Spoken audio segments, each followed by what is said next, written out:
Danu and the Warli tribe date back to a long time ago. Danu Taluka has 66% of Warli population. They were originally forest dwellers, hunters and gatherers. But they have gradually changed to being an agro-pastoral community. They live in small clusters of huts called padas. In the era of colonialism, the tribals were forced out of the forests. In the absence of access to the natural resources of forest produce, the dignified living of the Warli tribe has been reduced to a struggle for survival. They retain many practices of forest cultivation. Warli women carry huge baskets of dry leaves and twigs, and they set fire to it. And this method is called Rab. Rab is also known as slash and burn method of subsistence agriculture. In the northeastern states, this is called Jhum cultivation. The freshly cut branches are allowed to dry and then burnt to produce ash fertilizer, and it also helps clear the forest. This work is done manually by using a curved sickle called a koita, and an axe is used for the saplings. Holes are made on the slopes to plant seeds of cucumbers or juar, which do not need a lot of water or fertile soil.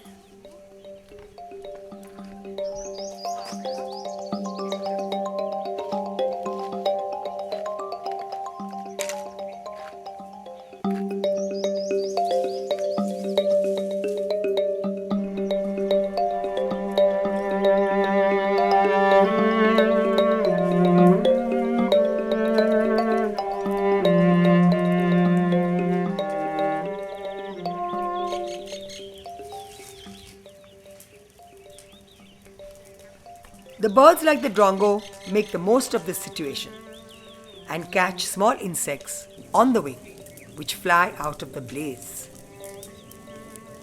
The local name for the drongo is kotwal, and it is a mimic artist, copying the calls of other birds.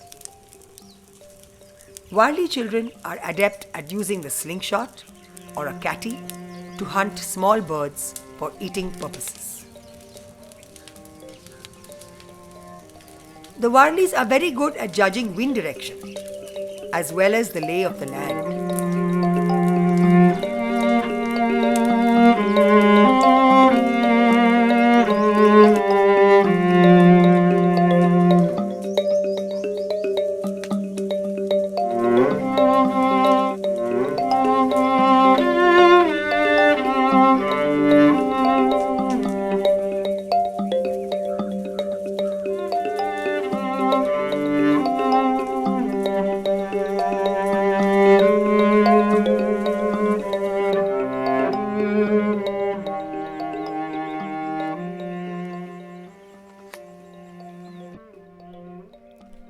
For the Warlis, their lives revolve around the cycle of seasonality, which for them begins with the advent of the monsoon, and they wait apprehensively for the unpredictable rains. Many of the villages have access to roads, and state transport buses ply at least once a day.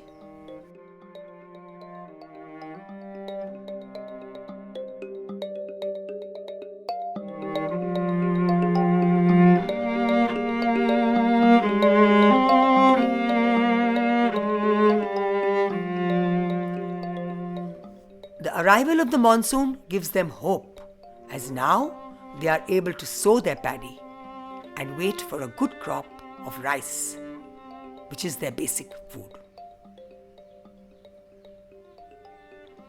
The successful completion of sowing after tilling the fields is celebrated by the festival of Koli Bhaji. The entire family gathers around the Deva Medi, which is the main pillar of the hut, and they pray to Pausa Deva, who is the supreme rain god. A Warli farmer tills his fields with a wooden plough yoked to 2 bullocks to prepare them for transplantation of the 2 to 3 weeks old rice saplings. Most of the Warlis do not own cattle, but can hire a pair for a price of 1.5 bags of paddy. Toddy tapping is a specialized skill and has to be done carefully or the tree will die. The cut trunk has to be cleaned daily to make sure that the toddy flows smoothly. Fermented toddy is a favorite with the Warlis, as they believe that worship means a great deal of fun, enjoyment, dance, drink, and no work at all.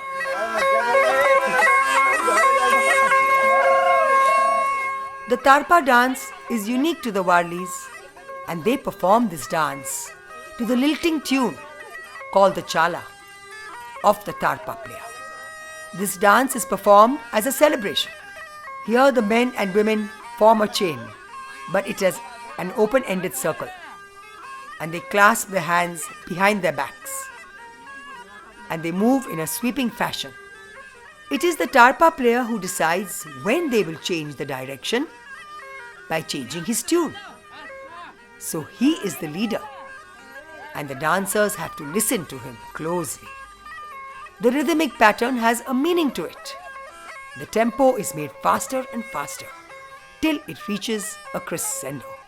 The open circle is symbolic for the Warlis, as they believe that death is not the end of life, but a new beginning. This cyclic nature of time is played out in all spheres of their life and can be seen in the annual cycle of work, thanksgiving, enjoyment, and work again. This is the Gaudi dance, which is performed after the harvest of the paddy crop to thank Kansari Ma, who is the deity of grain. This dance is different from the Tarpa dance, as the dancers form a circle around the Dholia or Dhol player, who plays a dholki or drum leathered on both sides. He sometimes uses one fat and one thin stick or his fingers to produce a rhythmic beat made up of the tal and the lay, which is the tempo. The dancers do not hold hands, but they do change directions intermittently.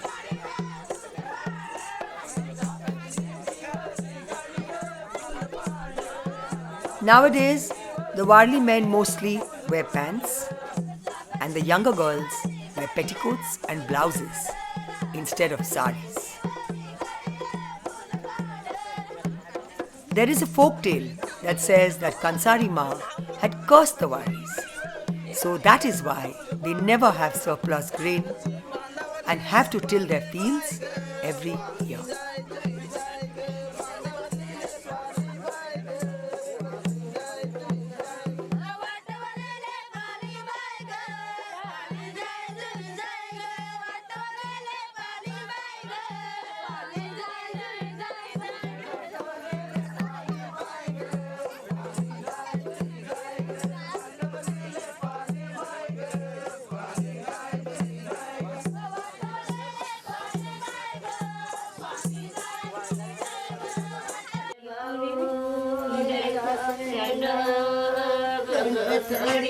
Marriage is the most important ceremony in the community.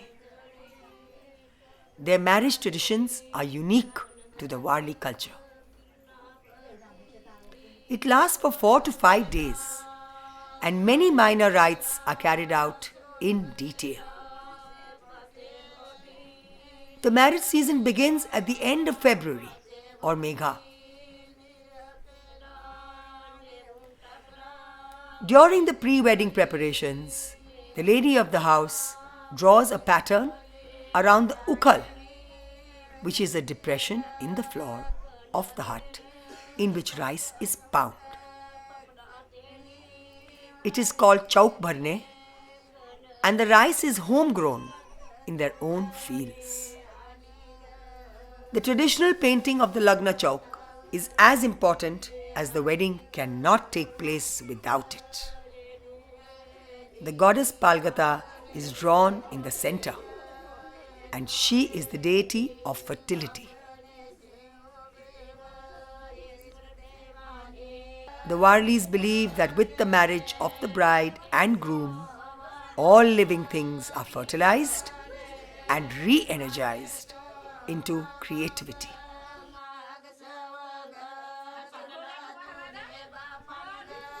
The two grooms circle the chowk in an anti-clockwise direction, representing the direction of the earth and the moon. And they are made to sit on small wooden stools.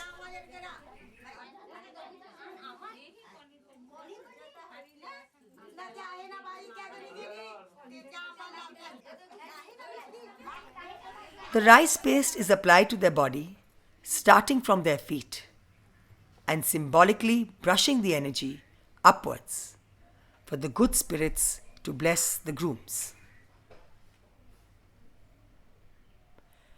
The ladies then perform Ovalini, which is done by touching the body at 5 contact points like the ankles, the palms, the shoulders, and the head.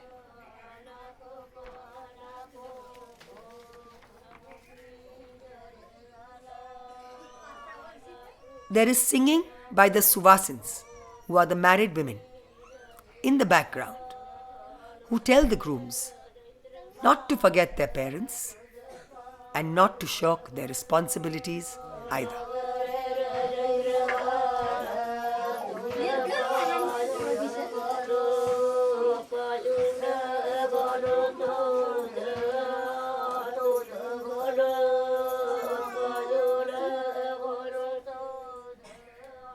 The grooms are then given a symbolic purification bath with water drawn from the village well and brought in matkas or earthen pots.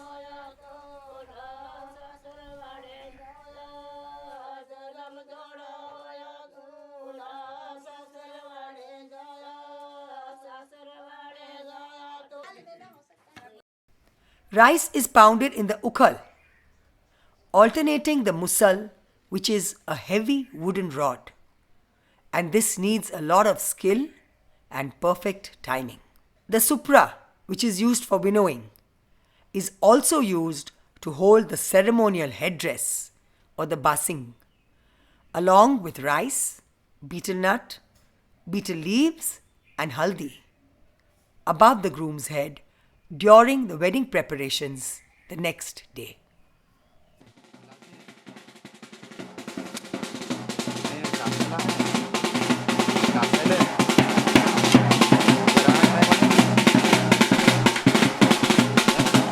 A procession sets off to the nearby forest to procure branches of the sacred umba tree, which is a wild ficus species. This group includes Suvasins carrying a lamp or the Divalaya. The ladies carry bundles of offerings for the gods wrapped in white cloth. The younger sister carries the kalash or the copper pot with a coconut and mango leaves placed in it.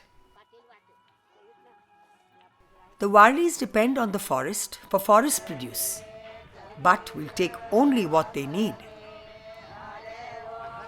The women will first worship the branches by applying the red lead, followed by dhup dene, using an ambadi stalk and the local daru or alcohol.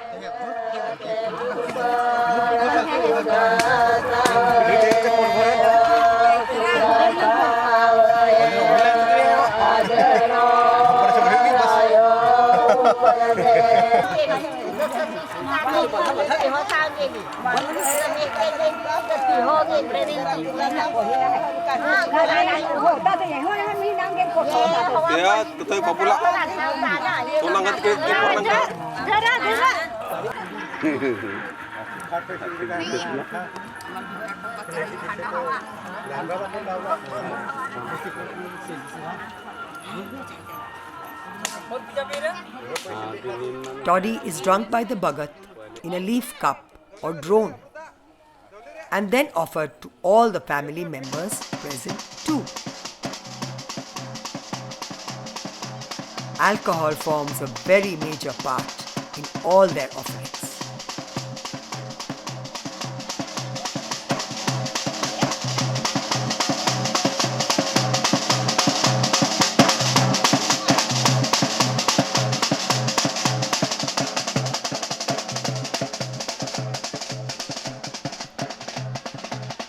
Once the branches are cut and worshipped, the procession heads back to the mandap, accompanied by the musicians or ture, who play the drums.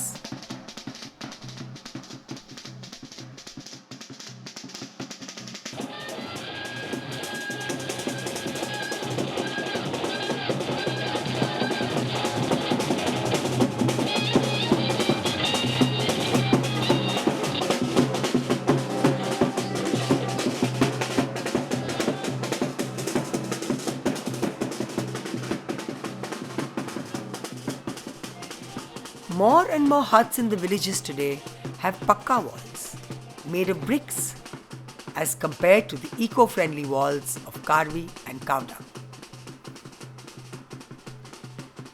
Even AC sheets or tin roofs which heat up in summer are replacing thatch and roof tiles. The mandap is built to establish the mandap devta. The mandap is made up of 9 poles with a thatched covering and a garland of mango leaves.